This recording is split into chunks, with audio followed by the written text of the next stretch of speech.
오늘 다뤄볼 이야기는요, 아마 좀 의외라고 생각하실 거예요. 바로 일본에서 새롭게 떠오르는 명품, 일본산 올리브입니다. 아니, 올리브 하면 당연히 쥐중에 아니에요? 근데 일본이라니? 이게 대체 어떻게 된 일인지 지금부터 한번 제대로 파헤쳐 보겠습니다. 네, 맞아요. 보통 올리브 하면 딱 떠오르는 이미지가 있잖아요. 뜨거운 태양이 내리쬐는 지중해. 근데 오늘 이야기는요, 단순히 농사 이야기가 아니에요. 일본 특유의 그 장인 정신으로 만들어낸 완전히 새로운 명품에 대한 이야기입니다. 그리고 그 시작점이 바로 이 화장품이에요. 짠! 바로 니푼 올리브랩이라는 프리미엄 화장품 브랜드인데요. 이게 뭐가 특별하냐면 일본에서 정말 극소량만 나는 귀한 엑스트라 버진 올리브 오일을 핵심 원료로 썼다는 거예요. 이걸 제품으로 만들기까지 무려 4년이나 걸렸다고 합니다. 와, 정말 화려하죠? 근데 이 반짝이는 제품 뒤에는요, 상상도 못할 험난한 여정이 숨어 있다는 사실 알고 계셨나요? 네, 사실 이 고급 화장품은요, 땀과 눈물이 섞인 아주 험난한 농업 여정의 최종 결과물이라고 할 수 있습니다. 자, 그럼 시간을 거슬러 올라가서 올리브 밭에서부터 이 화장품이 나오기까지의 과정을 한번 따라가 보시죠.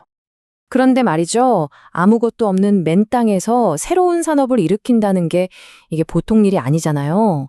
생각보다 훨씬 험난했습니다.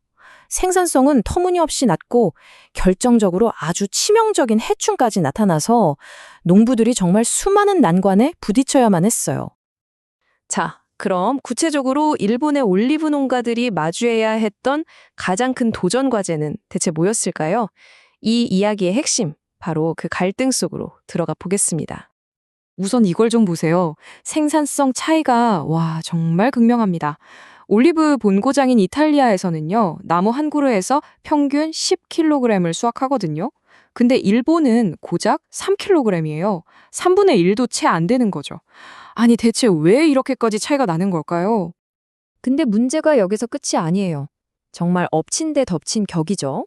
아니, 기껏 수확한 양도 적은데 그 올리브에서 기름을 짜내는 비율, 이걸 우리가 착유율이라고 하잖아요. 이것마저도 낮은 거예요. 이탈리아는 평균 10% 정도 나오는데 일본은 겨우 7%에 그쳤습니다. 정말 막막했을 것 같아요. 첩첩산중이죠. 한 농부가 남긴 이 말을 보면요, 그분들의 심정이 얼마나 절박했는지 그대로 느껴집니다.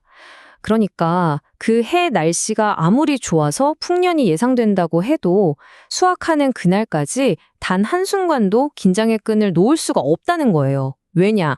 바로 보이지 않는 적과의 사투가 매일매일 벌어지고 있기 때문이죠. 그리고 그 지긋지긋한 사투의 중심에는 바로 이 녀석, 공공해적 1호로 불리는 올리브나무 구멍바구미가 있습니다. 성춘도 한 3, 4년 살면서 나무를 갉아먹는데 진짜 무서운 건 따로 있어요. 바로 유충입니다. 애벌레요. 이 애벌레가 나무 줄기 속으로 파고들어서요, 안에서부터 나무를 그냥 다 갉아먹고 파괴해버리는 거예요. 결국 나무가 속부터 썩어서 죽게 만드는 아주 치명적인 녀석이죠. 그래서 농부들은요, 이 조용한 암살자를 찾아내기 위해서 정말 한시도 눈을 뗄 수가 없습니다. 늘 경계태세여야만 해요. 예를 들면 나무 밑동에 톱밥 같은 가루가 쌓여 있다? 이거 범인의 흔적, 즉 배설물일 수 있습니다. 또 잎이 갑자기 노랗게 변하거나 윤기를 잃는다거나 멀쩡하던 잎이 뚝뚝 떨어진다? 이 모든 게 바로 위험 신호인 거죠. 자, 그런데 이렇게 어려운 상황 속에서도 희망의 빛이 보이기 시작합니다.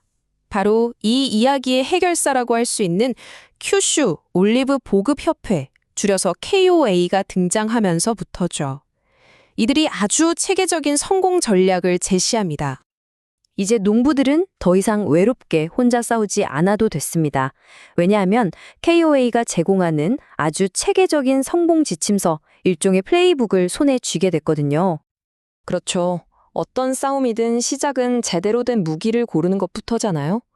KOA는 일본의 기후와 토양에 가장 잘 맞는 이미 검증이 끝난 이탈리아 묘목 12종을 보급하기 시작했습니다. 예를 들면 아주 고품질 오일을 만들 수 있는 프란토이오 품종, 또 추위나 병충해에 강한 레치노 품종 같은 것들이죠. 농부들 손에 이제 든든한 무기가 쥐어진 겁니다. 그리고 이게 바로 그 골칫거리, 올리브나무 구멍바구미와의 전면전을 위한 작전 지침, 이른바 탐지 후 제거 작전입니다. 방법은 이렇습니다. 먼저 톱밥 같은 흔적을 찾아서 유충이 파고 들어간 굴을 찾아내요. 그리고는 날카로운 도구로 직접 일일이 그걸 파내서 벌레를 제거합니다.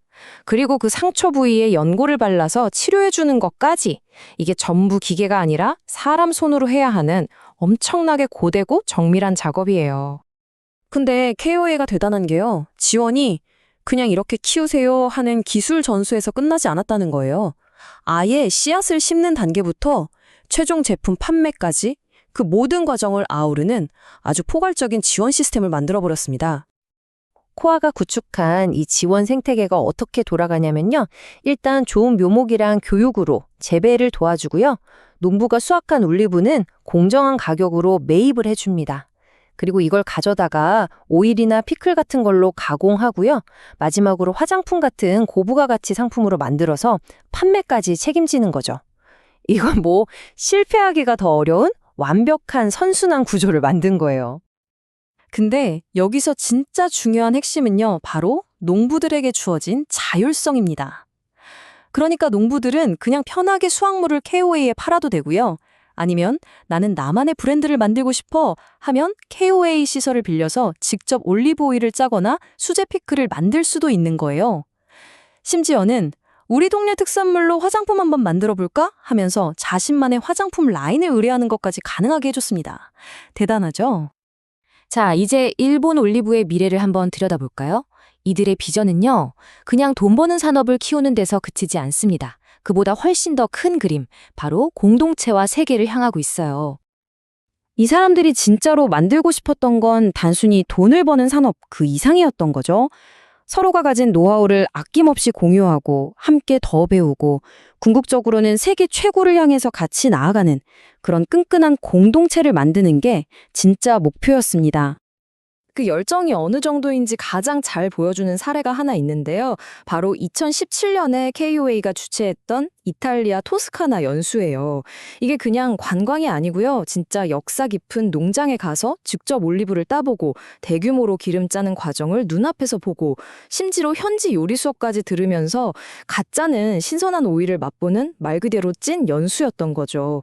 세계 최고에게서 제대로 배우겠다는 그 의지가 정말 대단하지 않나요? 그래서 이 연수에 대한 평가가 어땠냐면 이건 일반 관광여행에서는 절대 경험할 수 없는 정말 특별한 기획이었다는 거였어요. 이게 바로 이 공동체의 노력이 얼마나 깊이 있고 또 얼마나 진정성이 있는지를 딱 보여주는 대목이죠. 자, 이렇게 수년간의 땀과 노력, 그리고 혁신이 쌓여서 이제 우리는 아주 근본적인 질문 하나에 도달하게 됩니다. 정말 척박한 땅에서 시작된 이 녹색 혁명, 여러분은 어떻게 생각하시나요? 과연 일본은 이탈리아나 스페인처럼 세계적으로 인정받는 차세대 올리브 강국이 될 수 있을까요?